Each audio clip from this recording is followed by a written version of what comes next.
audio. I'm assuming that doesn't do any good for me to say it, but if you lose your audio, what you can do is push your mouse to the top and click the audio broadcast button as shown in this illustration here. That'll start your audio back. We're going to take questions and answers throughout the presentation. I'll try to answer as many as possible during the presentation, but what we'll do at the end is just cover some that we don't get to. Some make sense during the training. We'll stop and address them. But to ask questions, there's a question and answer or Q&A button at the top in your control panel area. You'll just click on that Q&A button. It will prompt you with a Q&A text box. Type your question in here. Make sure it says all panelists. Hit send. We will answer questions. And I'll ask that you don't use the chat feature because not all the panelists see the questions or the chat dialogue. So try to stick with a question and answer for talking back to the panelists. At the end of the presentation, we'll host a survey. When you close the presentation out, you'll see it pop up in your web browser. If you don't mind, I'd like to ask you to please take a few minutes to take that survey. It'll help us out a bunch. The panelists that are presenting today, Daniel Judge is a senior software engineer with ActiGraph. He's the creator of ActiLife 4 and 5, and he'll be presenting most of the training today. My name is Jeremy Wyatt. I'm the Vice President of Software Engineering. I'll be moderating the questions and answers.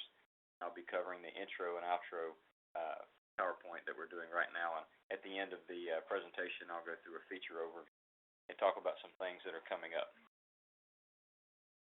So with that, I'm going to go ahead and switch over and give Daniel control of the floor. If you have any questions during the presentation, again, remember the question and answer tool, and I'll try to address them as we go.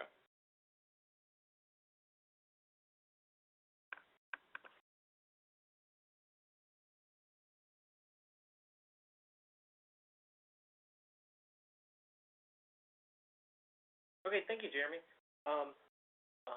This is Daniel Judge. As Jeremy said, I'm the lead software engineer on the ActiLife product. A couple things before we get into it. Since we have a little bit of limited time, usually when we've done this training before, if we go through just about every detail, it takes about 4 hours. So since we're doing this only in 2-hour chunk, we're going to have to skip a few things or maybe gloss over some things. But if there's anything that you feel that we explain better, please ask that question in the Q&A dialogue, or in the survey there's a place for you to fill out what you would like to training on next. So go ahead and enter it there. Also, the second thing that I would like to mention is that this is beta software that we're showing you right now. This has not been released to a customer, and it's currently still in the ending phases of development. So there might be a point where we have a bug or two. So I apologize if that happens, but hopefully none of those occur. Okay, so we'll start. For those of you familiar with ActiLife, this is pretty much the standard view that you see when you start ActiLife with Devices tab as the first view. We've got some other tabs, and the way we're going to run through this is we'll go through each tab, touch on some points in each of those, and then do kind of go through some of these menus at the top. So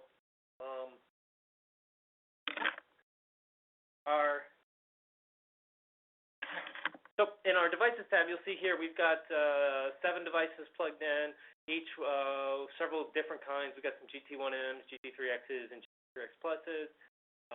This grid that you see here, you'll see this kind of grid view all through ActiLife.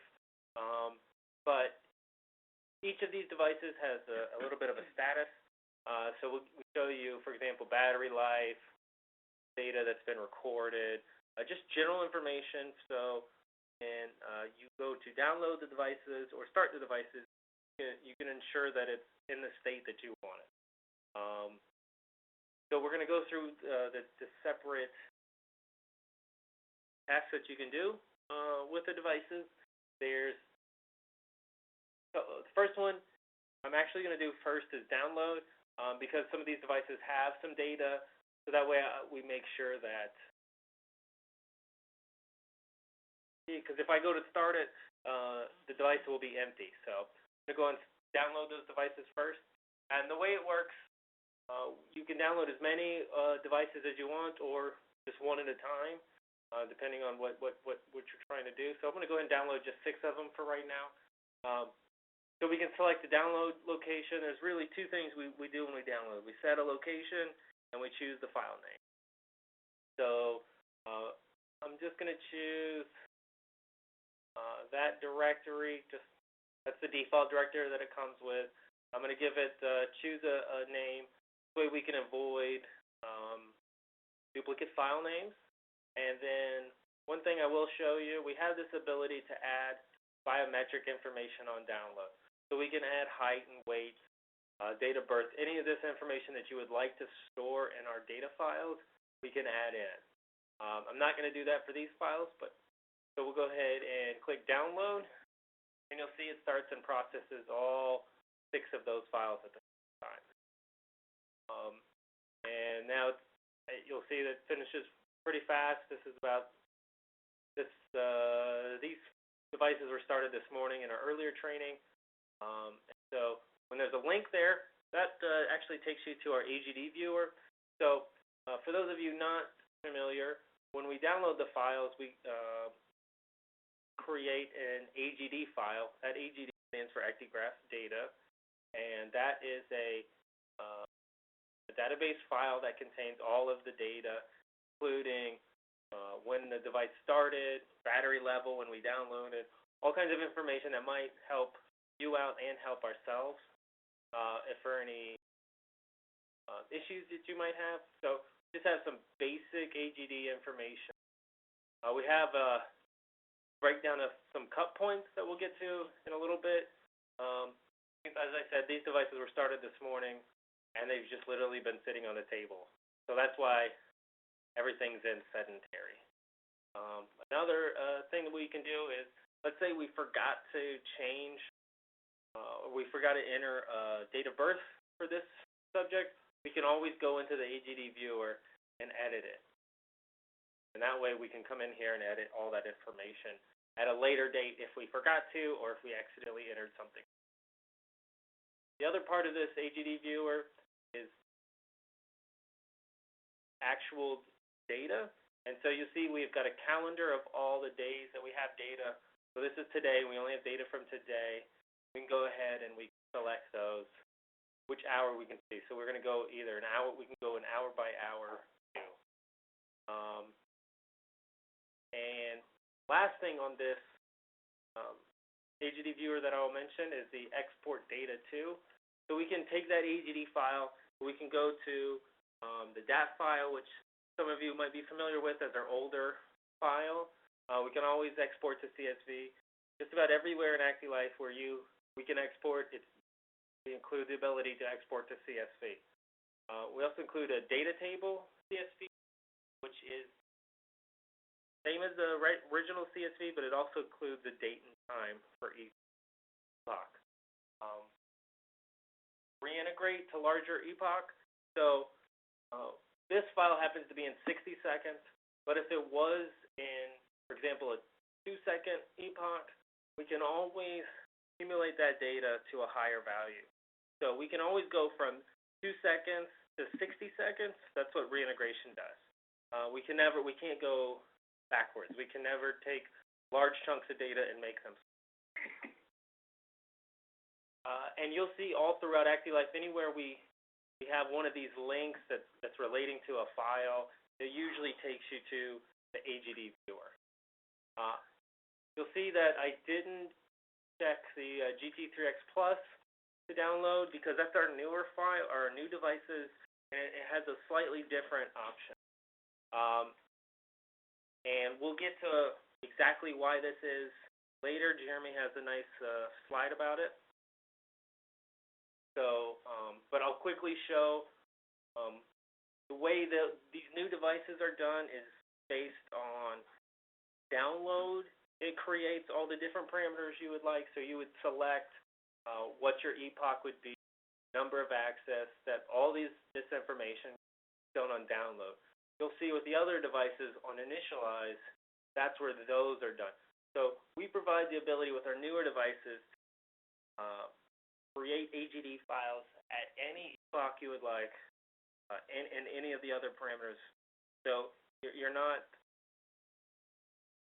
when you initialize our older devices, you have to choose earlier. So later on in your research, if you want some different parameters with our older devices, you can't get that information. Okay, so go ahead and initialize a few of these devices. I'm just going to show these real quick. The non-GT3X Plus. So, actually, real quick, I will select this one just so we can see it.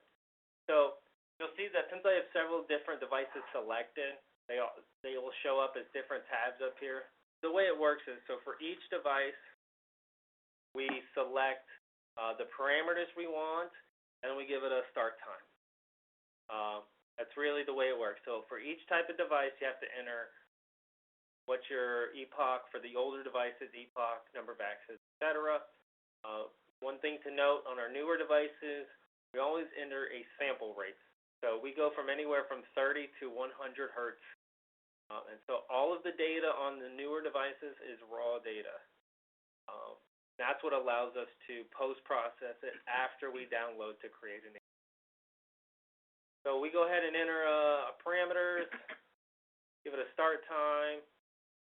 Let's go ahead and start it today.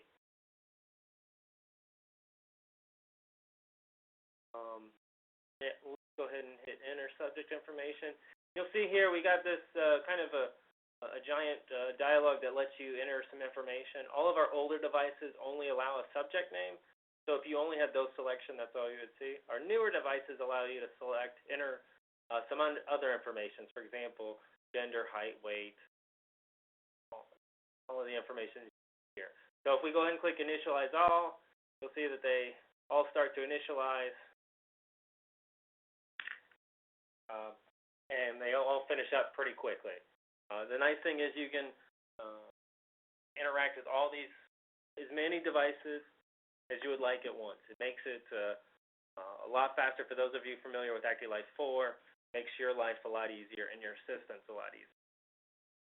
The last thing I'll mention about the devices are the identify feature. We allow, so for example, we have 7 devices plugged in. Unfortunately, you won't be able to see this since you're not here. However, if I select, I know that this GT3X Plus is going out to my next subject, but I don't know which one it is. On the table, if I click identify, that device blinks immediately. And as I said, you are not here, so you can't see, but the device that's about 8-10 feet away, I can clearly pick out which device is blinking. So that helps you determine which device goes to which subject. Okay. So our next tab is wear time validation.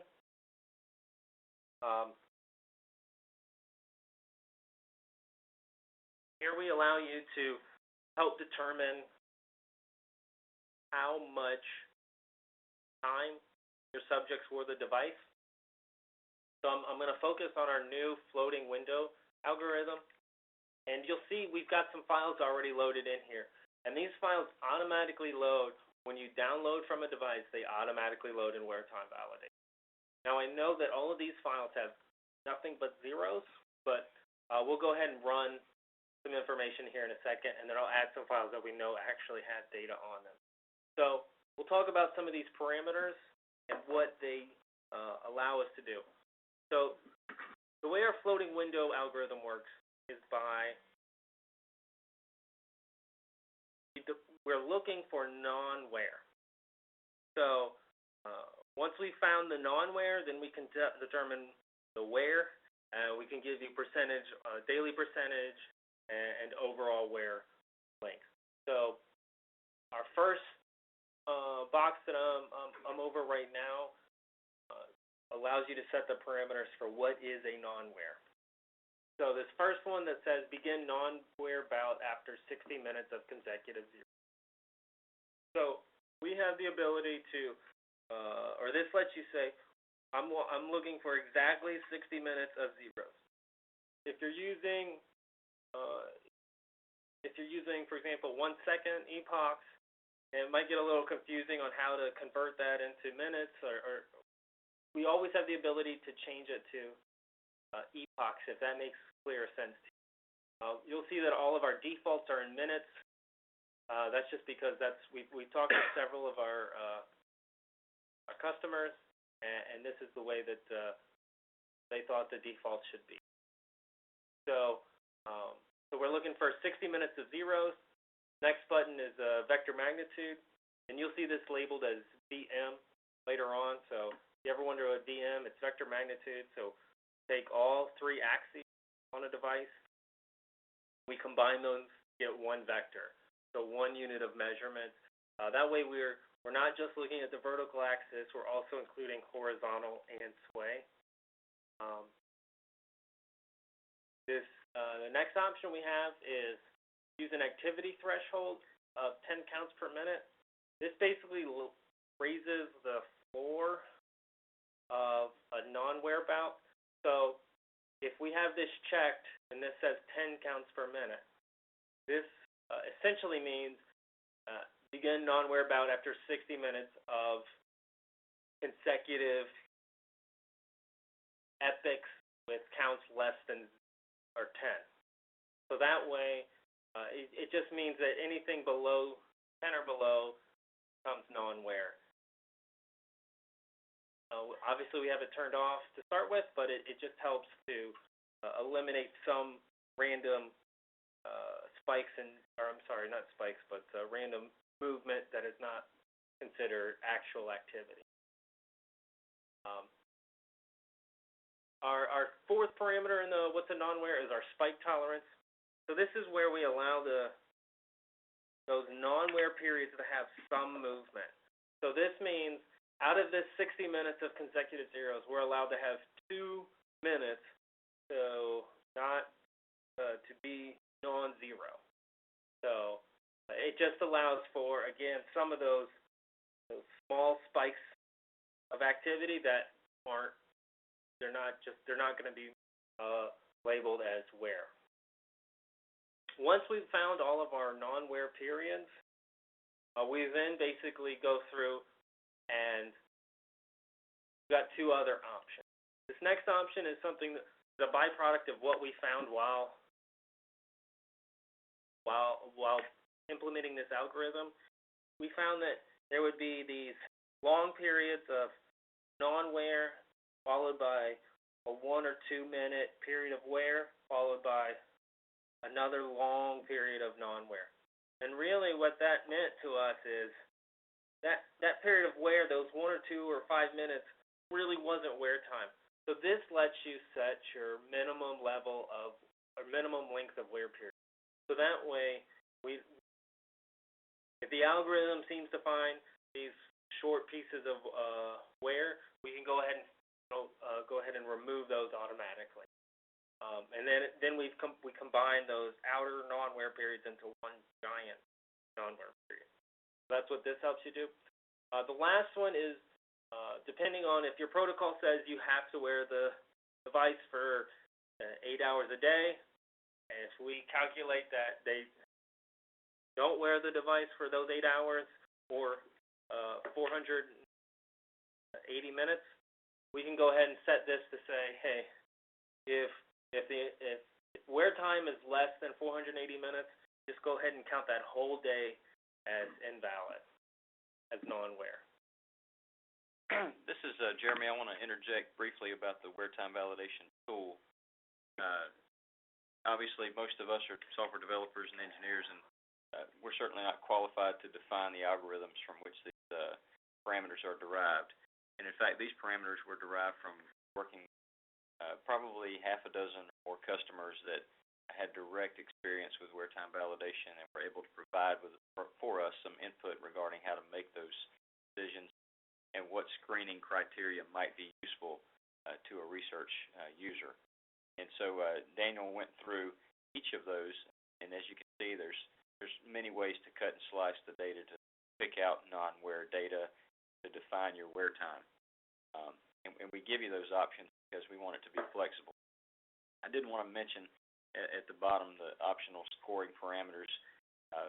We've heard a lot of input about calendar days. We want to see if an entire calendar day is valid or invalid, and then we want some clarity on whether or not we've got a certain number of calendar days. And we hear that request, working to add that feature in within the next release or two, and we'd love to hear from you as to how useful or not useful that might be. If you have any questions about specific parameters, you can always click on the Learn More About These Parameters option. It'll explain each parameter in detail, so you can always check there for information. Okay, so I'm going to go ahead and quickly run. I'm going to add a file here just so we have some good data. Some data that we know there's been wear time. So we'll go ahead and run. This is the defaults that we've shipped with. You'll see that, as I said, these six are all zeros, no wear periods. But for these other two, we have some wear periods. So we show how long the file is, what's the non-wear, the average wear length, all this information. So that's interesting. So as I said, we might have a few bugs. So while Daniel's making note of that problem in our beta release there, I want to answer two questions that just popped up here. Tanya asked, is there a way to perform wear time validation within a specific time range? Tanya, no, not right now, but that is something that was requested. In our data scoring tab, we have that option to score your data based on specific time frames, but we haven't put in the time filtering option for wear time validation. But that is something that's been asked before, and I'll make a note of it today. And then David McMinn asked, do we have any idea what rate or what sample rate most researchers? David, it varies. It depends on what they're doing with the data. If it's standard energy expenditure, 30 hertz has been the de facto standard for years. If users are interested in pattern recognition, using fuzzy logic or neural network algorithms, then they're going to go with a higher sample rate just because it gives them a little bit better resolution. Hard to say. Okay, so now that we've calculated our wear time validation, we can adjust some of this information. Like you'll see, for example, these two files both have wear percentage of over 90%. And we'll go into some of the details that I'll show you. So this is, you'll see kind of this grid throughout ActiLife. I'm sorry, this window template kind of throughout ActiLife where we've got a couple of grids. So we've got day information. So this is each of those days, how much wear time, non-wear. Then we have all of the wear and non-wear periods down here. So that's how we get all. If you want to change, you can change some of these to non-wear or wear, however you would like to adjust that data. So that's our wear time validation. Next up, we have data scoring, which has quite a few things that we can do in it. I'm going to go through. You'll see down here, we've got 6 different things that we can calculate. We're going to cover 4 of them, just mainly because of our limitation time. So first, we're going to go through energy expenditure, and you'll see we'll go ahead and add some files to here. Files that I add. So, okay. And you'll see automatically these files fill in the each of them. If they hadn't entered a weight, either on initialized download or previously, they would show up as blank. So you don't have to enter in a weight for energy expenditure. You'll get all this other information. But once you do enter the weight, then you will be able to get the kcal information. So we've got a few different formulas that we can use. I'm sure a lot of you are familiar with. But we'll go ahead and calculate energy expenditure on these. One thing that we're working on right now, actually, in between these training sessions, is getting a daily view. So you'll see that this is kind of our overall view. So for this file here, they burned 45,000 calories. I think this was about a month's worth of data. We've got some average daily, average hourly, and then over here you'll see a bunch of other columns. For those of you who've used ActiLife before, this might be new to you. You'll see that we have a lot of other columns that we can show, and that's all from this edit columns. So for each of these files, we can see, I believe there's 60 different options if you want to show them. So show you counts on each axis. One thing to mention, that right now we have counts scored, counts non-scored, counts total. I'm not showing them all, but you'll see here we have in each of the grids for the data scoring, we show this column called validated data. Validated data means that it's been run through wear time validation and there was wear time. So if we have that information, count scored means that in essence that while processing through energy expenditure, that's how many counts were scored, were actually processed. Total would be in the entire data set, not just the stuff that's been filtered out. That includes non-wear. So we can go ahead and select all those if we want, but I just wanted to show that to you. This will be in the next release, so that way you can have as much or as little information. So we can go in here. I'll show you some of the details real quick. So as I said, this is kind of a familiar view. We've got the daily information, and as I said, we're working on getting this daily information to show up below each of these files, so that way you can quickly get a daily view and export that to Excel or CSV.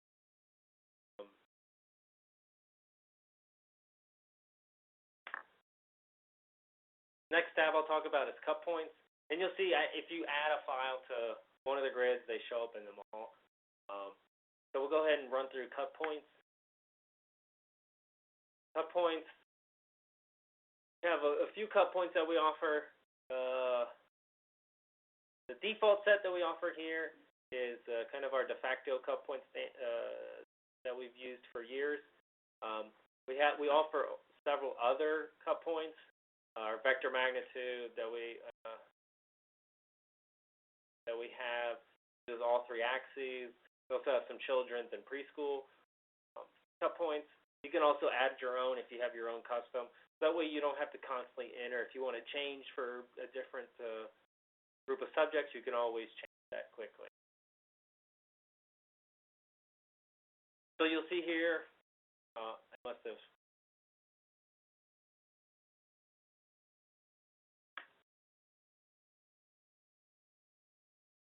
So you'll see now that we have the cut points, we get some information whether or not we get time in each of the cut points, percentage, axis, and for most of these grids, most of these data scoring grids, we'll have totals, and all this information can be exported to CSV. And you'll see throughout ActiLife where we have some links, either where do we get our defaults, where reference documentation, anywhere we can document what we've done based on researchers, papers, or discussion. We do that as much as we can. Yeah, to elaborate on that, all of our algorithms that are used in ActiLife are defined by researchers that have been in the industry and have used our product or equivalent to validate a particular algorithm. And cut points is a great example. The cut points that were developed that are shown on the screen right now are defaults were developed by Patty Friedson's group, and you can view her abstract just by clicking where did we get our defaults link down there in the bottom left.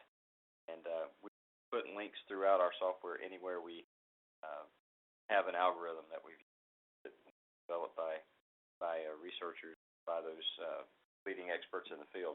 And if you have your own formulas or your own cut points that you'd like to see in ActiLife, send us an email with reference study.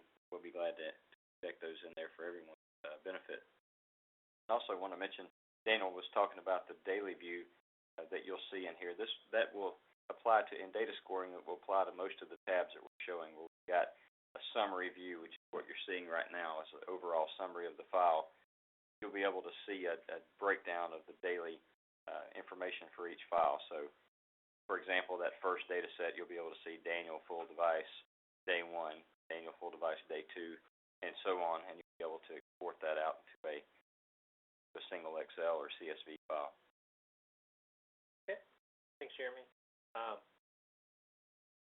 Next tab we'll talk about quickly is bouts. Bouts allow us to calculate periods of activity, usually above a light or moderate level. So we can quickly calculate how many bouts are in each file. It takes a little bit because some of these are quite large files, especially some of these that are 20 or 30 days.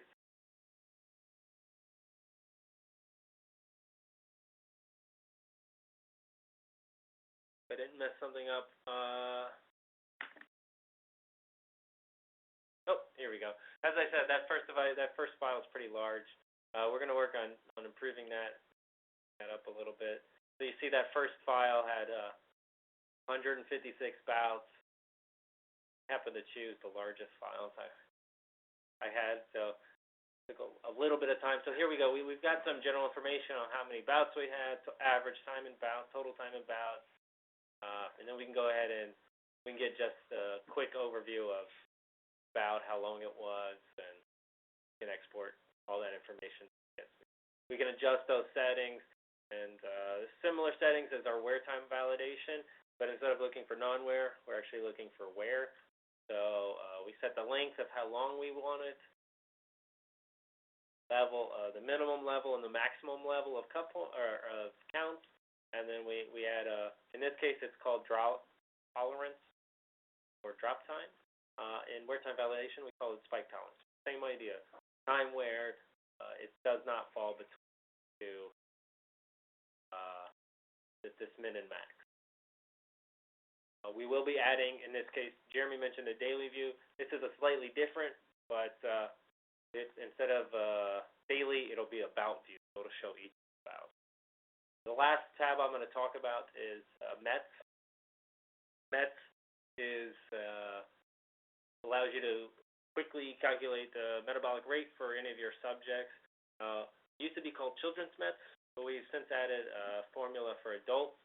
So to calculate METs, we need to know the age, otherwise can't tell which formula to use. So you'll see here we've got a couple of children's age listed. So we'll go ahead and enter an age here for this file, otherwise it'll complain that I need to enter an age. So we'll go ahead and quickly calculate METs for those files. Similar from the cut points, we've got some range of levels that we can break it up into. So you see we quickly got a MET rate for each of those files, and we can go into details again, and we can get a daily MET rate and an hourly MET rate for all of the files. And similar to the daily view, we'll have that daily information. The last thing I'll talk about on here is the date and time filters. I'm just going to remove some of these files just so quickly do this. Okay, so the date and time filters allow us to, Jeremy mentioned before, if you want to look at specific parts of the day. Example I like to use is you're studying children who have recess, want to know their activity levels during recess. You can set up a filter where if you know they have recess on Monday, Wednesday, Friday from 11 to 11:30, you can set up a filter that looks just on Monday, Wednesdays, and Fridays from 11 to 11:30, and it will only score the data during those. So I'll add a filter. You'll see down we've got a couple of options. You can always stack filters. You can always have multiple filters running at the same time. So in this case, I believe this file only has data started on a Thursday, I think. So I'm just going to go ahead and say on Friday I want data from, let's say, 2 p.m. to 2:30 p.m. Okay, so we'll go ahead and add that filter. And I click Calculate Energy Expenditure. So you'll see we've got pretty low level of activity K counts for that 30 minutes. If I go into details, you'll see that we just showed this one day, and I know that 9/24 was a Friday because I've seen this data enough times. And so we can go into here, we can show that the only hour that is shown is 2 p.m. Even if we go through all of this, we can see that it's just 2 to 2:30 for the epic breakdown. So it just allows you to set aside specific data that you.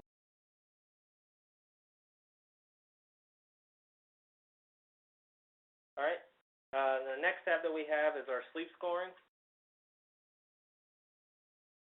I'm not sure how many of you out there use our sleep scoring. But for those who, we've got some. I want to do a quick overview of what some of the items mean, why our graphs are formatted the way they are, and for those of you who do use it, we've got some new features I really want to show. So we'll go ahead and open up a file.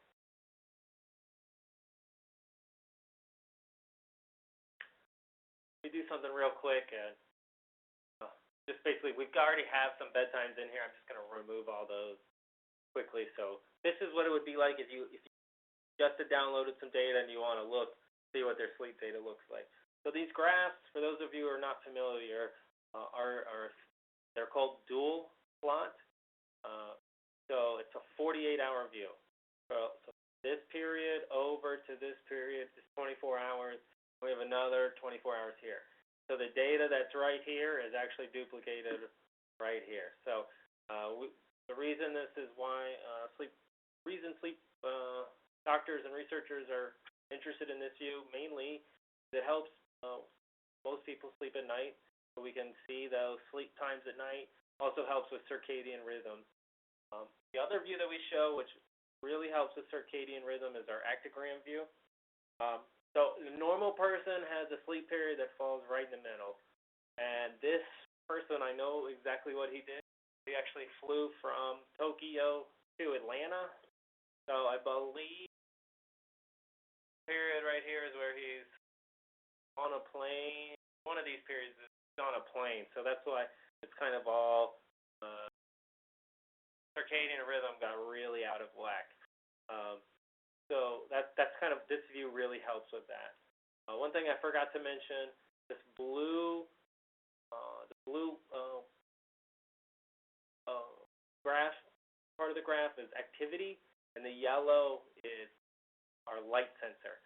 So we can go ahead and turn off the light sensor if you want to see just the activity, or you can see the lux overlay. So we'll go ahead and we'll add a bedtime quickly just to show how that can be done. So if the user's told you, hey, we went to bed at 10 p.m. and woke up at 6 a.m. on the first night, we go and click Add Sleep Period and quickly just add a bedtime. So it defaults to that 10 p.m. and 6 a.m. Click OK, and it immediately shows up in this first graph. You'll see that graphs change by that is kind of a pink background. The pink background is actual sleep period. and this green bottom part is the is actually, when it's solid, means that the subject was. So we can always zoom in on most of our graphs. You can zoom in by clicking, holding, and dragging. So I'll go ahead and do that real quick, and this is where you can see it pretty easily when they're asleep and awake. So green period here, they're sleeping, and there's a slight period here where they're awake.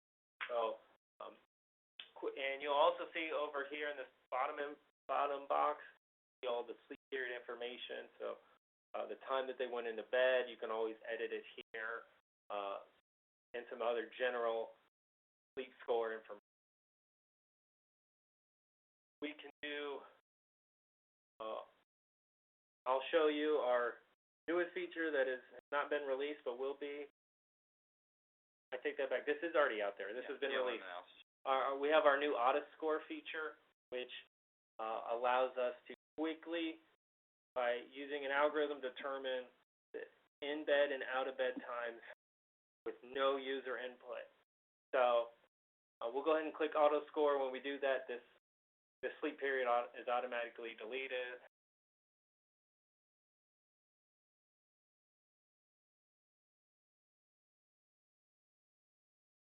All right, I'm going to try a different file. I'm not sure why that one's not working.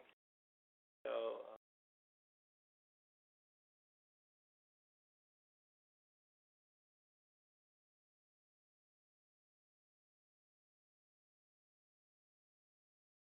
I'm not sure what's happened. Working this morning. Close real quick and just see if it's something with the software. That's a cool feature. I was hoping you guys could see it.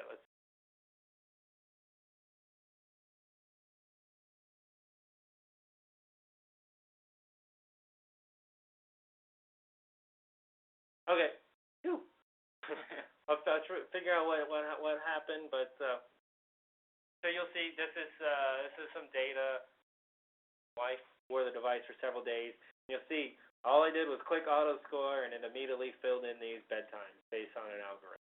And so it's pretty fast and it's pretty accurate. It's nice. One of our newer features that has not been released, we've added the ability to show all graphs on one page. And I will choose a different file that has a few more graphs just so you can see what that looks like. So this is one of my files. So if I export it in one page,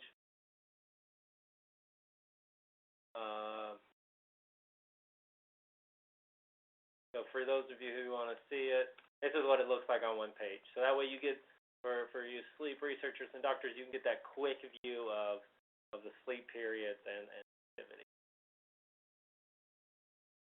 We can always also export to CSV all of the sleep information, bedtime, sleep scores. You can export that to CSV for processing. Any other statistical software you would like. We have two algorithms that we've been using, our Sedate algorithm and our Cole-Kripke. We have a new algorithm that we're implementing that's our custom algorithm. I will say that our two previous algorithms are only based on the vertical axis, and we've had some customers ask for the ability to use a vector magnitude algorithm. And since we were not aware of any that have been published or that are out there, we went ahead and created the ability for you, the customer, to create your own algorithm. So we go into custom. We've got some parameters that we can set. And I'm not going to go through everything that's in here, but really what we're setting is kind of a window period, and we've got a formula that then generates. And if this window period, the formula calculates a value higher than this wake threshold, then that epoch is calculated as awake. So that's kind of how it works. And we can always use a specific axis if you would like. It defaults to vector magnitude for those customers. So real quickly, if you're interested in wondering, the Today algorithm is designed mainly for children, and the Cold Kripke adult algorithm is mainly designed for. Yeah, I want to address two questions real quick. Two very similar questions. A couple of people are asking about the Lux data, whether or not how that works. The light sensor on the device, on our ActiSleep monitors, is primarily just for generic light sensing. It's not necessarily used for diagnostics or anything. It provides an ambient light level accurately, but the obvious problems, the reason it has not been adopted as a good means for wear time detection or other detection of problems is because the obvious issue being the device is worn under a sleeve or under the shirt or different locations. If they're wearing it on the wrist, your arm under the pillow, it's obviously not going to collect that data accurately. So yeah, there's always that issue of is the light sensor collecting what it's supposed to collect, and so when you define your protocol, if you require them to wear short sleeve shirts and those sorts of things, perhaps it can be utilized for that. But it's just another sensor that we put on the device. Obviously has its limitations.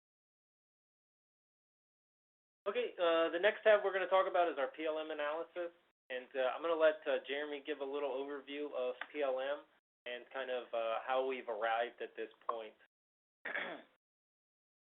So it's becoming obvious to us that users are interested in looking at a 24-hour cycle of an individual to better analyze problems that they might be encountering or to better diagnose them with different problems that they may have.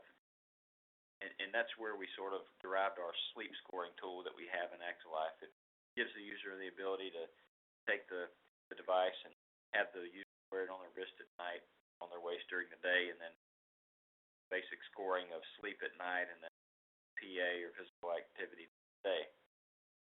What we found is that we had a high adaptation to that tool, a high usage, and people have requested more capabilities in ActiLife to do sleep-related analysis.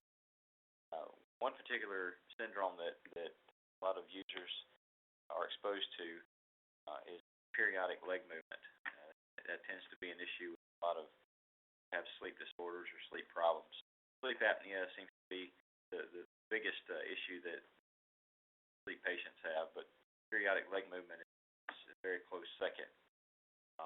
So what we've done with ActiLife is decided to add in a periodic leg movement detection tool that would allow users that own our device to strap the device around the base of the big toe and let the user wear it for a couple of nights and get sort of a high-level overview of whether or not they have this problem.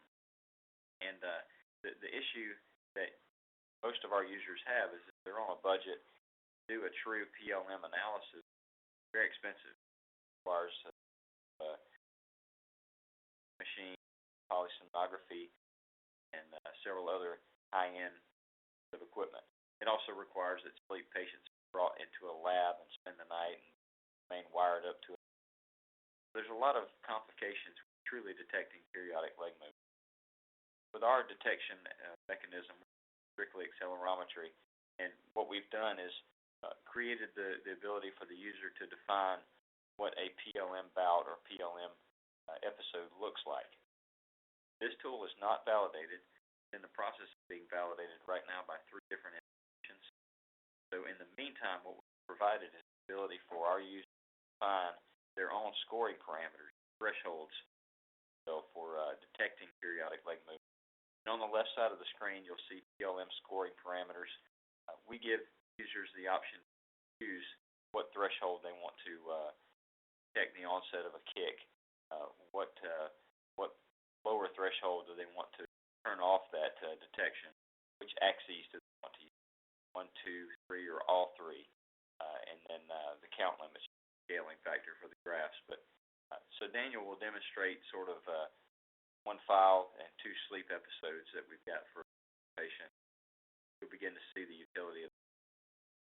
As Jeremy said, so there's most of the time we'll have a device worn on both legs. It doesn't mean you have to wear it on both legs, but it can give a little bit better information. So you'll see, I've loaded 2 files. One thing to note, PLM must be done using a 1-second epoch due to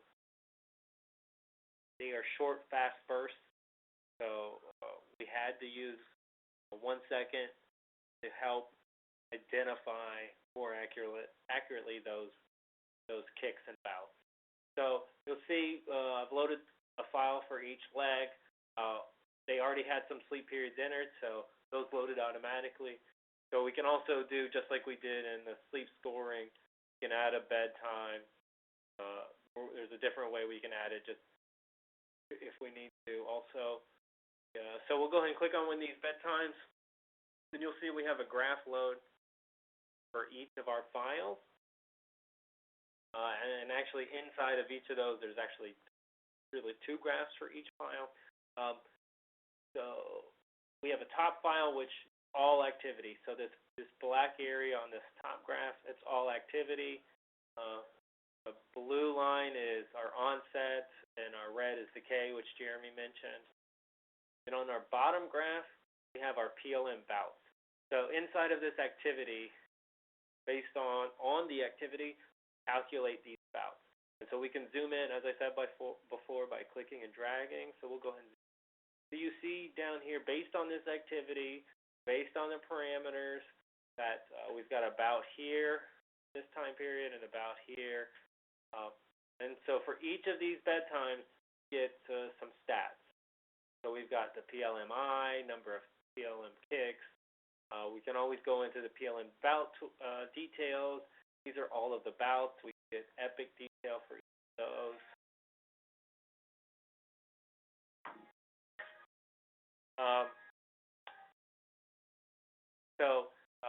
And we've got each of those for both legs. And we've got some information on where we got these numbers from and just some help. We can always, as with most things in ActiLife, we can export this information. So we'll give it some information and quickly generate a report that has information about each sleep period, just some combined information, and we can quickly print that, and then it'll come out formatted really nice. So that's where our PLN tool is right now. Our next view is our next tab, is our graphing tab. It's very similar to the sleep scoring. This is at least a daily graph, so I'll go ahead and load file.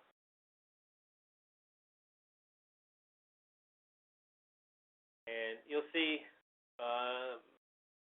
unlike our sleep scoring, this is actually a 24-hour view instead of the 48-hour view. You can click and drag. You can actually get on these files. I believe you can get tooltips if you hover over them. So that way you can figure out at that time what was the count level. As with just about most of our colors in ActiLife, you can export that, or you can change that information, change those colors. You can see here we've got our cut points from earlier. Whichever cut points you have loaded will show up. So in this area here is vigorous. We've got moderate level here. So that way you just have a general idea of how active the subject is. Our other view is our inclometer view, which I like to call our pretty view. We've got a bunch of colors. Similar to the AGD viewer, we've got a calendar full of the dates in this file. So we can select a date, and then we quickly have hour by hour information on the inclometer. I'm going to let Jeremy talk a little bit about this. So the reason it's in ActiLife. The inclinometer, I've had a couple of questions regarding its validity. And no, there is no research validation behind the inclinometer, but we felt that it was from our point of view, it was basic math, and so it made sense to put this in as an option feature for you guys. If the device, any device that we own, is worn on the thigh, the inclinometer becomes extremely useful. The waist-worn option works fairly well, but the thigh-worn is really the intention inclinometer. What we're able to do is detect pretty clearly whether a subject is standing or lying and sitting. And we group lying and sitting because obviously if it's on the top portion of the thigh, there's no way to differentiate between the two. The point being that the patient is sedentary completely, or they're moving around or standing up. And we can also discern whether or not they're standing, when they're standing, whether or not they're stepping also. And I know there are some competing products out there. The ActiGraph product offers this particular feature, and we basically are doing the same thing that they're doing here. So the nice thing about this tool is that it does give you the ability to take another one of our devices, put it on the patient. At the same time you're measuring energy expenditure, you can take a look at the inclinometer and make that determination.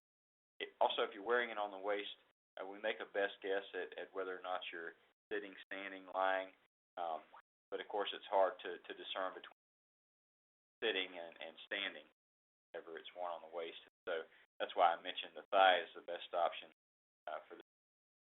And we do give a pretty nice exportable report, clinical report, or just a report for your file. We do offer that in this manual. I'll show that briefly. Real quick, Cheryl's asking me how it's worn on the thigh. Basically, the best way to wear a device on the thigh is to strap it around using some kind of bandage or gauze, any type of medical gauze or fitting that might wrap around. And had blood taken, you've seen the gauze that they use to hold a piece of cotton, and same type of material can mount the device on the thigh. All right, so we can go ahead and export this to PDF. We've selected days that we want to view. Click Create PDF. Select a file. Name. Goes through and it quickly creates a PDF. So this first page is all the general statistics, and then we've got each page is 12 hours of data. So usually 2 pages is 1 day. So nice, colorful, quick informative view of what the user was doing. Our next tab is a tab that is planned, has a lot of growth planned for it, and so it's our data comparison. We allow you to compare your data against, currently we allow you to compare it against enhanced data from 2004. So we have that enhanced data in a database form. We allow you to query against it, compare those values versus your subjects. So we'll go ahead and load data sets in here.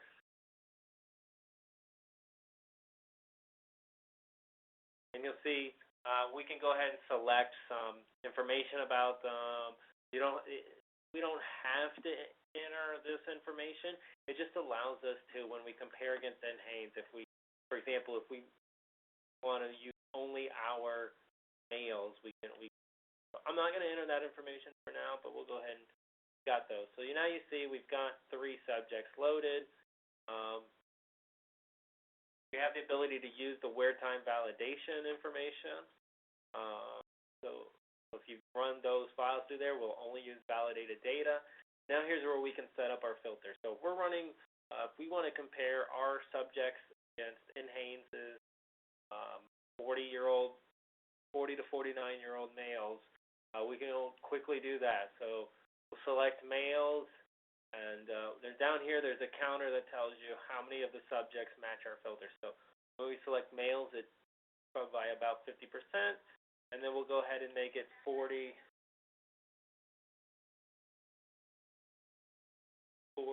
to 49-year-old males. And you'll see, again, it drops down. So we've got about 700 subjects in the NHANES database that are 40 to 49-year-old males. So then we can go ahead and calculate those. And you'll see we've got a few things up here that we can show some graphs. We can count as our whatever cut points you have selected, we can compare against that. So basically all of this, any of these options up here we can compare against. You can also export graphs to a PDF. If you have data that has been published or you would like shared, we are more than willing to incorporate it into ActiLife. Please contact us, and we will obviously make sure to note where it came from and who it came from. We can go from there. The next tab that we have is the Data Vault tab, and I'm going to let Jeremy give a nice overview of where we are now with that and what we have planned. Okay, thanks, Daniel. The Data Vault tab that Daniel is showing right now will be available in our next release, which will come out this week.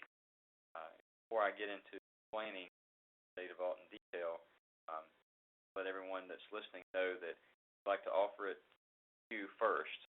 If you're interested in trying this out, I'm going to describe it now, but at the end of this presentation, you'll be given a survey. At the bottom of that survey, there's an option to opt in to get the Data Vault. Choose that. We will contact you this week with information on how you can get started early.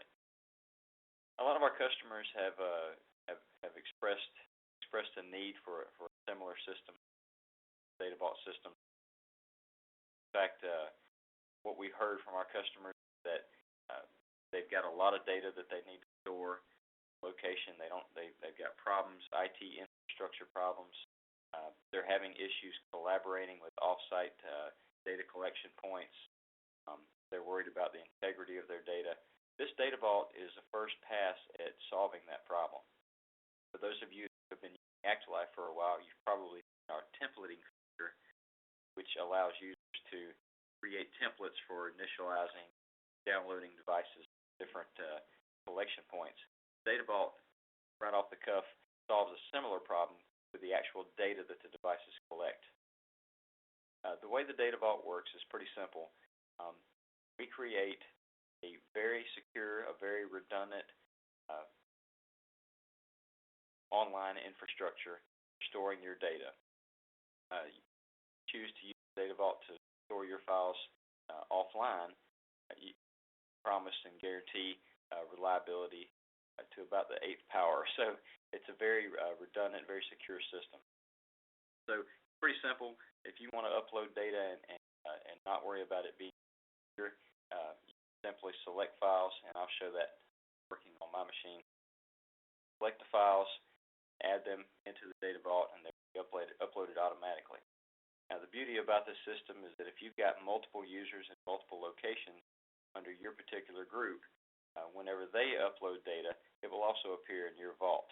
So there's no need to worry about emailing files or trying to figure out how to transfer files.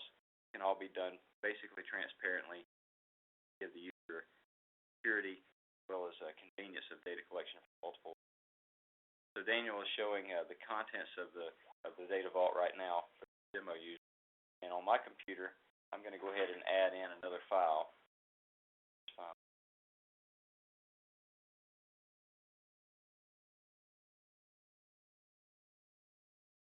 Okay, so I'm going to add a file in now.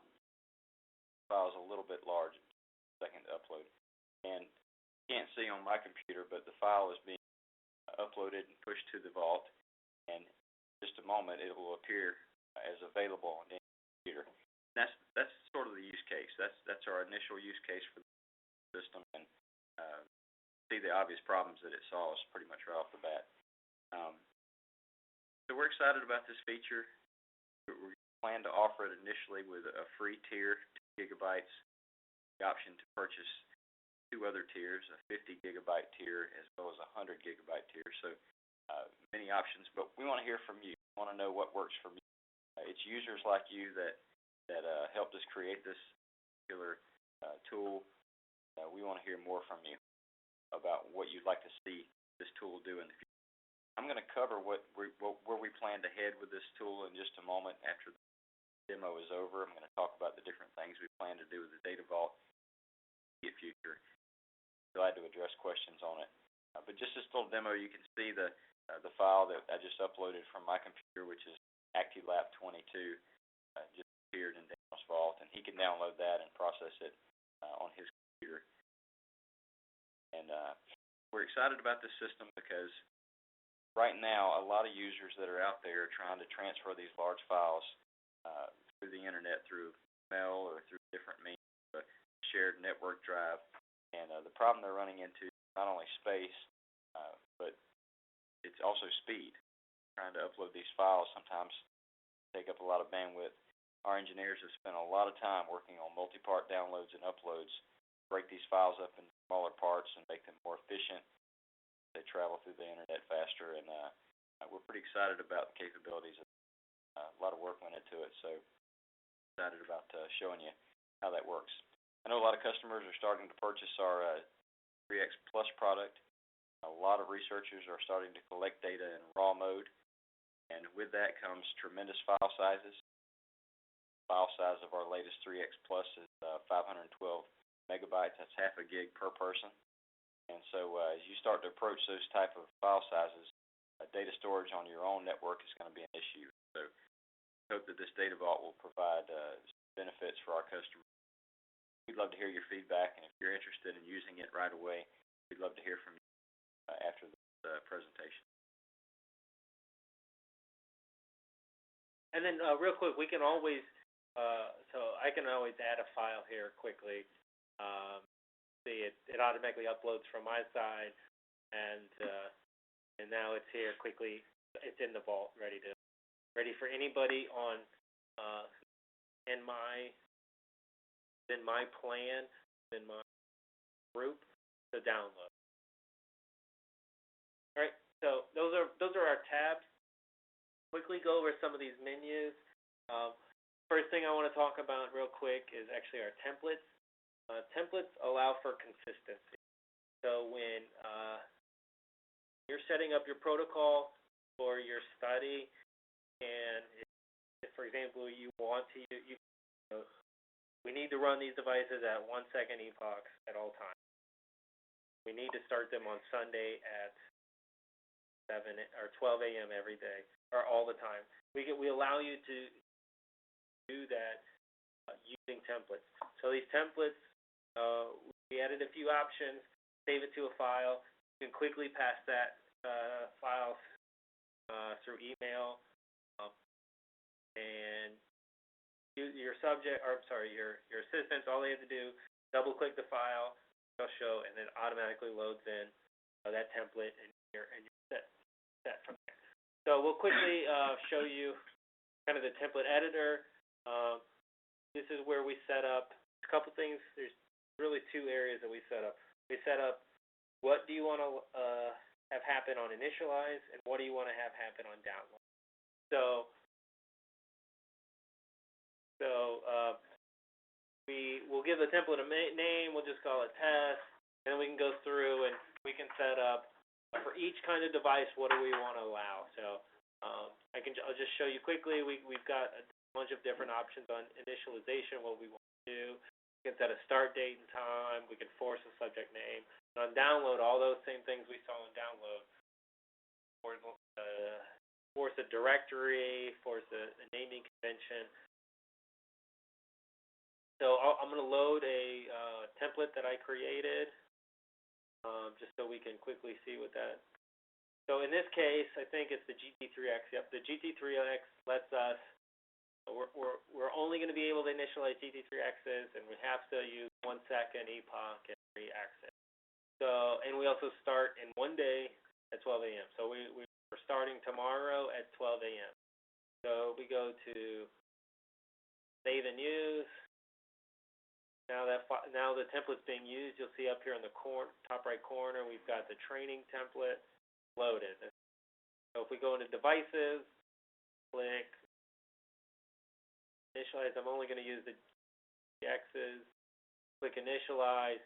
You'll see all those options are grayed out. So now, this way, your assistants, they can't mess this up. They can't select 60-second epoch on accident. They can't choose the wrong start time. And then we can go back. We can go into inter-subject info and we can initialize. Wait, again, it just allows for consistency. So I'll show quickly what it looks like. I'm actually going to remove the template. Then I'm going to exit out of ActiLife, and then when I go ahead and double-click that template file from, this is the message box we get when we double-click it in Windows Explorer. Load a template, and then if we see it, you'll see that it quickly loaded that template, and then we have those same options, those same things in the.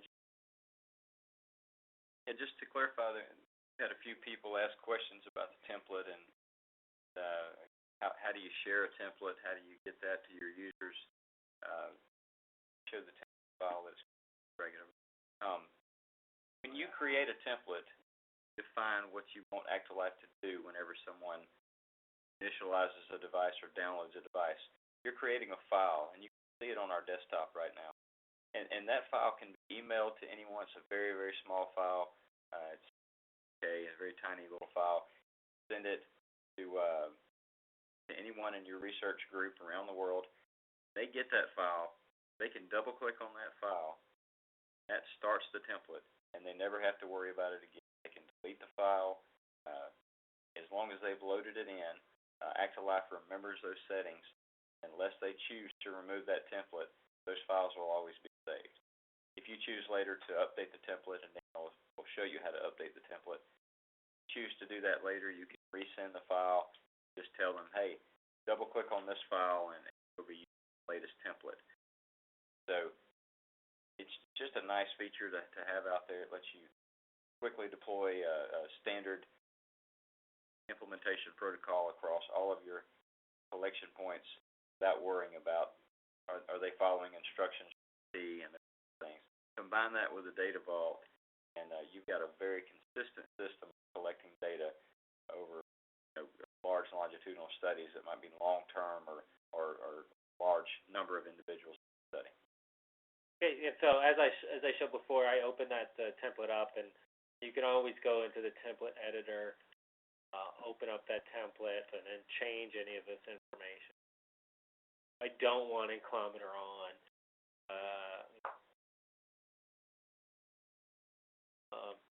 Now, if I hit initialize, you'll see the includer is off. So now we can go ahead and resend that file out to whoever. We have some options available. If anything you ever want to change out there, if you want to use the metric system, you can change it there in the options or colors or any of most of our parameters you can change. We have the last thing that I'm going to talk about is kind of how our I like to call our file interaction. So you can always go from, we had our older file system, which we call DAT files. We can go from DAT to our new AG files. We can go from our older CSV files to AG. We can take some ActiCal or ActiWatch files and convert them to AG. And we can always go vice versa with DAT and CSV. We also offer the ability to export to MATLAB. Now I'm going to let Jeremy talk a little bit about raw to EPIC. He's got a quick slide just to explain why we do this and how we do it.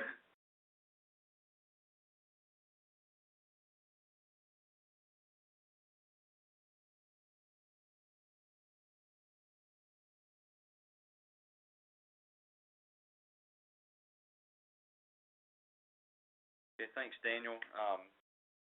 I'm loading my desktop now, and you should see the presentation. Okay, so Daniel's getting into an area that I thought needed just a little bit of clarification. We've had some folks ask about sample rates, so I thought it might take just a second and talk about the two platforms that we sell here at ActiGraph. There are really two types of devices. We sell several devices, but the main two types that I want to talk about is our what we refer to now as our legacy 3X product versus our new G3X Plus product line. Moving forward, all of our devices will follow the bottom protocol, the G3X Plus protocol. With our GT3X devices, historically what researchers have asked for is the ability to process everything on the device. So whenever I set up a device for deployment, I'm telling that device what sample rate I want to collect data at, what parameters I want to use for filtering out that data so that I'm only looking at human activity, what epoch levels I want. Do I want my data in 1-second buckets, 60-second buckets? How do I want to store that data? And then once the data has been collected over a period of 5 or 10 days or 30 days, I want to be able to extract a single file out of that and use that file for my research. That's what the GT3X does. It gives you the ability to set up everything. We default to 30 hertz sampling for our accelerometry. We filter the data on the device, accumulate the data on the device, and we produce an AGD file. Download the data from the device.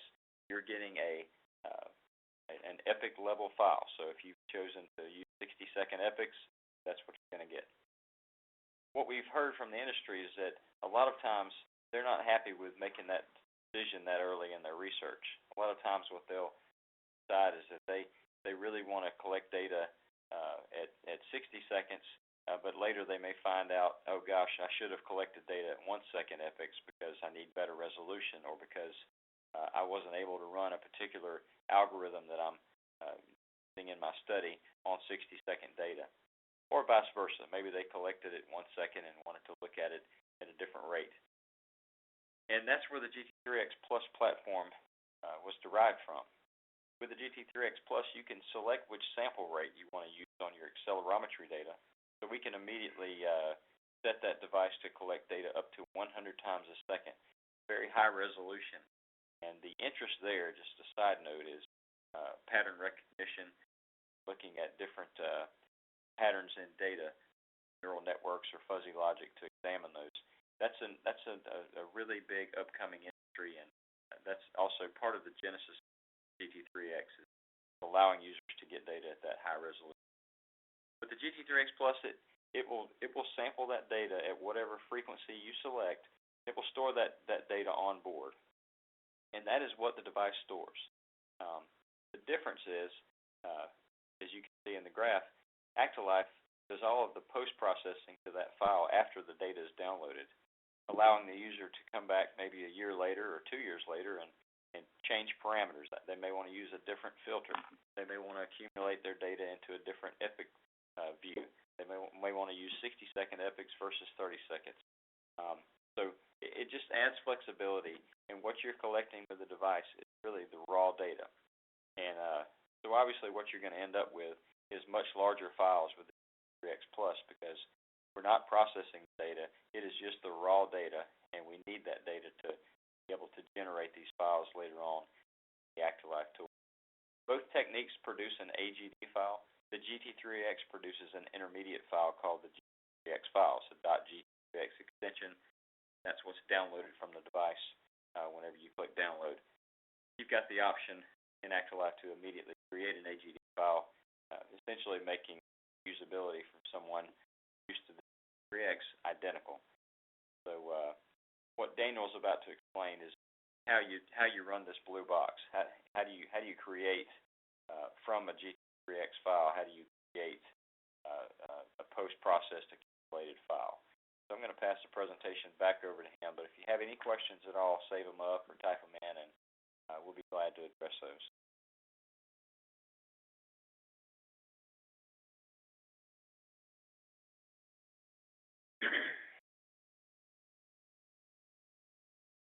Okay. So I'm going to quickly show how we go from a .GT3X file to accumulated epoch EGD file. So that's in import-export. We have this raw to epic. So we've had some users in our older software create some raw files. So that's why we offer these other options. The main option is G3X. So in here we've got a grid, similar grid that we've kind of seen before. We can add some files. So I'll go ahead and add this G3X file. And you'll see here, this is where then we can select our parameters. So as Jeremy said, now if it's 2 years later, and I realize, you know what, I really wanted to do this at 10 seconds instead of 60 seconds, I go through here, create an AGD, select how many acts, steps, logs. I can click create file. It'll go through that file, run through all those samples, run it through the filter, the accumulator, output an epic for each any of the files you had. I only selected one file, but you could have as many files as you want. It just processes each file one at a time. And once it's done, you have your file. So while this goes,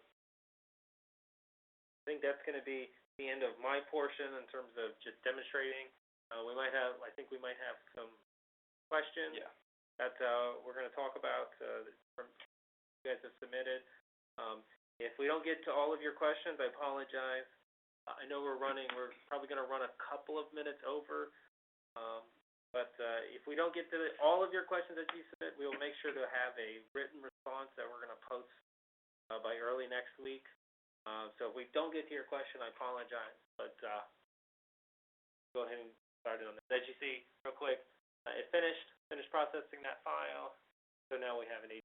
You can always go into the folder, and it was created right. It's actually right here. Questions? Yep. Okay. I'm going to go ahead and go through these questions that have popped up while we've been going through the tool, and I'll start with David Marquez. He's asking a question that's relative to exactly what we're going through right now, the demo. He asked earlier in the presentation, with the GT3X Plus, when downloading, you select an epic link. After that, can you go back to the raw data and choose a different epic link? And I think we've just demonstrated how to do that. David, if you didn't address your question, let us know. But yeah, you can any epic link after you capture the device.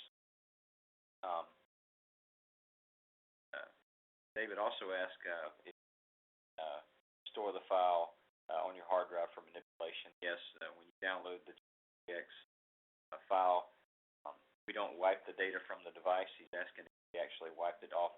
We don't delete data from the device until you reinitialize that device. And so you can always go back and re-download it, but once you download the data, it's stored. In fact, if you're using our data vault, you'll find an option that will allow you to just immediately put that data right into the vault. So it's right there and you never lose that data. That can happen immediately on download as an automated feature. That properly. Allison Kirk asked about inviting people to see your data. Says it would be useful to be able to see if someone is collecting similar data, then possibly request access or sharing. Allison sort of read our mind on where we're heading. We want to give our researchers the ability to share their data and their results. Obviously, if someone in UK is doing a study on children, someone in the US is interested in doing a similar study, there's no need for both of these groups necessarily to do redundant or basically duplicate each other's work. Our plan with the data vault later on down the road is to allow users to share that data if they're willing, make it available to other researchers in the industry so that that type of research can be mitigated and thus increasing your speed to market and speed to publication. That's certainly something we want to allow with the data vault tool. Michael McCory asked if we had any met data or energy expenditure data for older population. Most of our algorithms that are out there right now are focused on the adult population. We do a lot of research comes in that is done on older populations, and so some of the energy expenditure equations work with the older populations, but it depends on is it a chronic disease that they're looking at with this population, just their age, looking at, so it varies, but most of our algorithms right now are for the adult population. We do have some focus on children, but if you have some MET levels that you want to include in our data scoring that are focused on older populations, let us know. I believe in the next release of ActiLife coming out in January, excuse me, I think there are probably another half a dozen MET formulas that we're going to be adding in to the tool, and I believe that the elderly population may be one of them. We've got a system that lets us keep track of those requests, and I know that I saw that, but I can't remember which MET formulas were out there, but Michael, we'll do our best to let you know when that's out and what's included. So we're going to move on to the next part of the presentation now, which is talking a little bit about some of the features that we've got coming up with ActiLife. Want to talk a little bit about